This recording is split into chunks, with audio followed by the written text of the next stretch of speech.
There comes a moment, not in noise, not in applause, not in heartbreak, but in the hush between thoughts when the question arises, who are you really? Not your name, not your job, not your story, but you, the one beneath the roles, the masks, the dreams.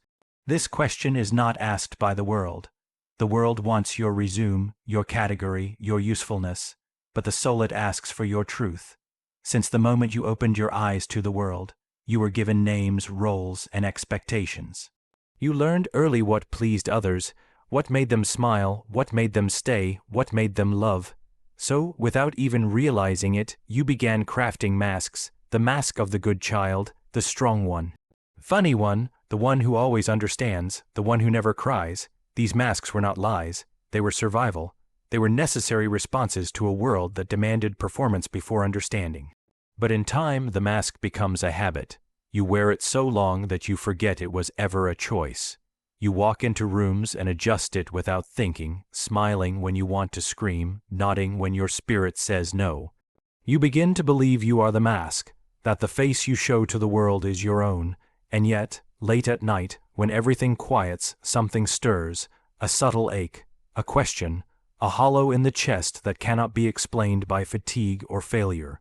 It is the quiet voice of the true self, asking to be seen again.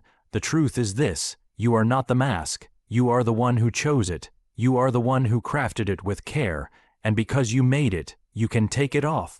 But to do so requires courage, the kind of courage that does not seek approval, the kind that is not afraid to be misunderstood.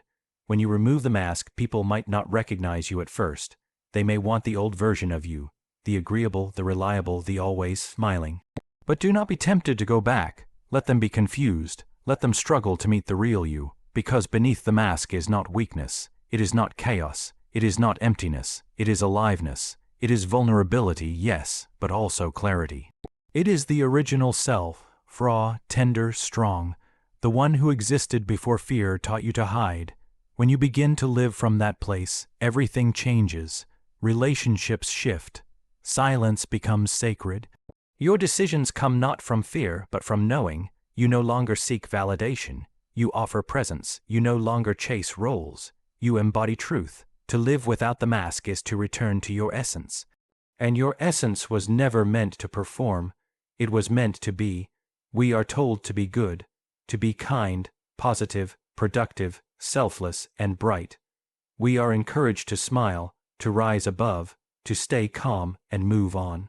And so we learn to present only our light, our best behavior, our managed emotions, our admirable traits. We show what is acceptable, we offer what is digestible, we keep the rest buried, but what we bury doesn't disappear.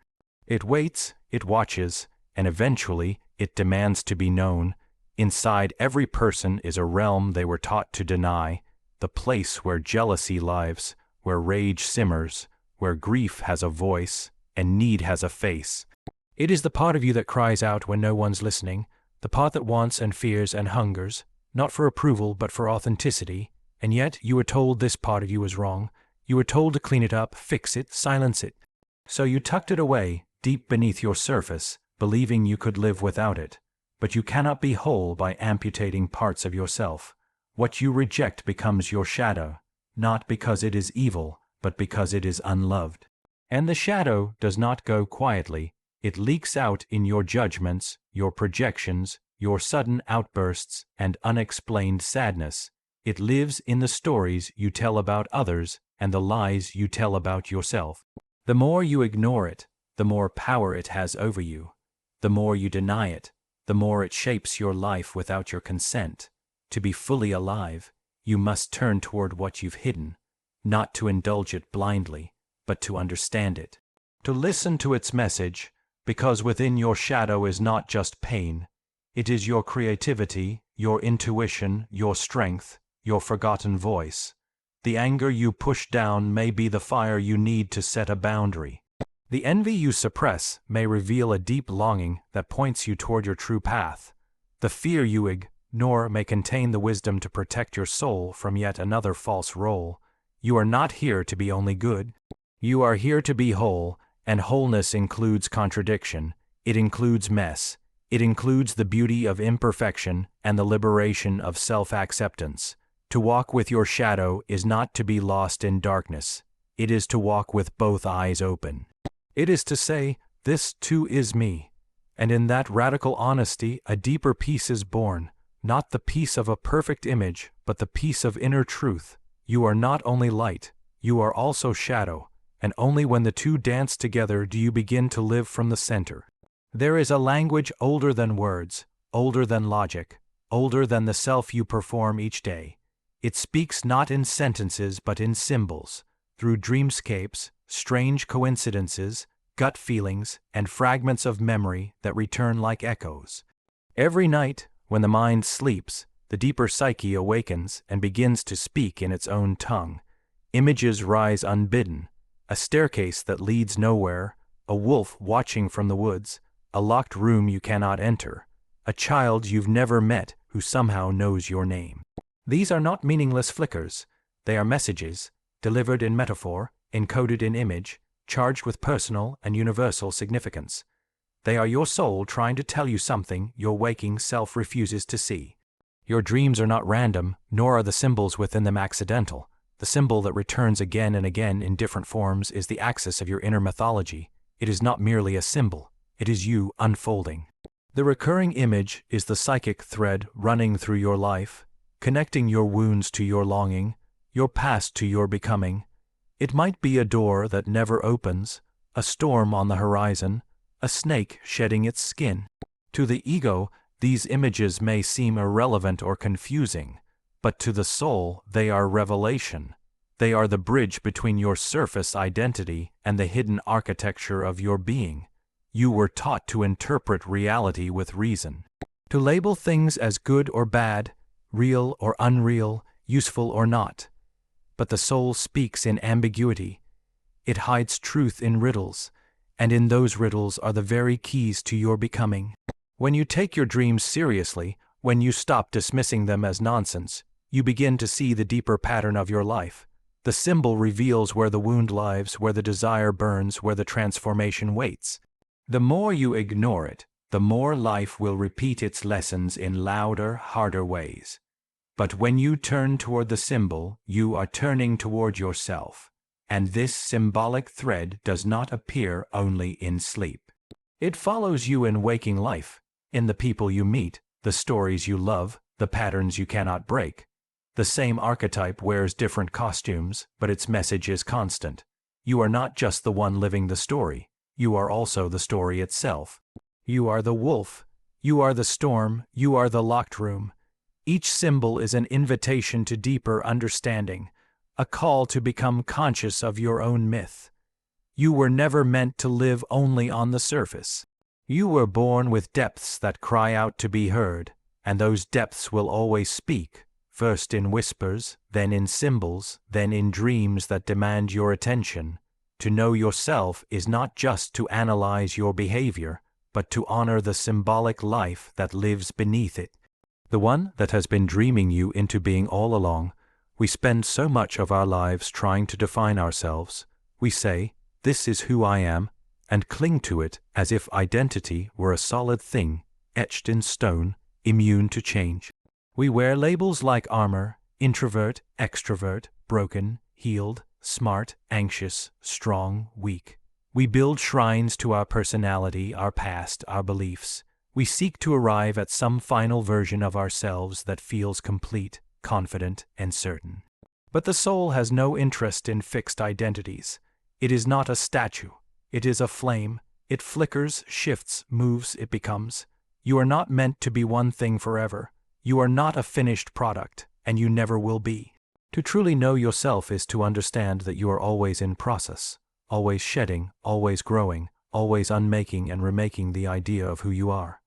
Every experience, each heartbreak, each triumph, each loss, each unexpected turn, is an initiation. Something dies and something else is born in its place. That which was once true becomes too small, and that is not failure, that is evolution. The part of you that clings to certainty is your surface self, the ego, terrified of dissolution. It wants identity to be stable because it fears the unknown, but the deeper self, the one that watches quietly from behind your roles, knows that identity is a series of masks that melt in the presence of real transformation. You must be willing to contradict yourself, to outgrow your beliefs, to become someone new without shame. The one who needs to be consistent is not your soul. It is your fear of being misunderstood. You are a river, not a monument. And rivers change course, they overflow, they dry up, they carve new paths through stone. What you thought you needed last year may be the very thing holding you back now. What you thought defined you, your pain, your ambition, your certainty, may no longer fit the person you are becoming. And that's okay. In fact, it's sacred. There is no arrival point, no final form. There is only the ongoing invitation to become more honest, more whole, more alive. When you stop clinging to who you were, you make space for who you are now. And when you stop trying to control who you are becoming, life begins to unfold from the inside out. You start making choices from presence, not from pattern. You begin to speak with your real voice, not the one you practiced to be accepted.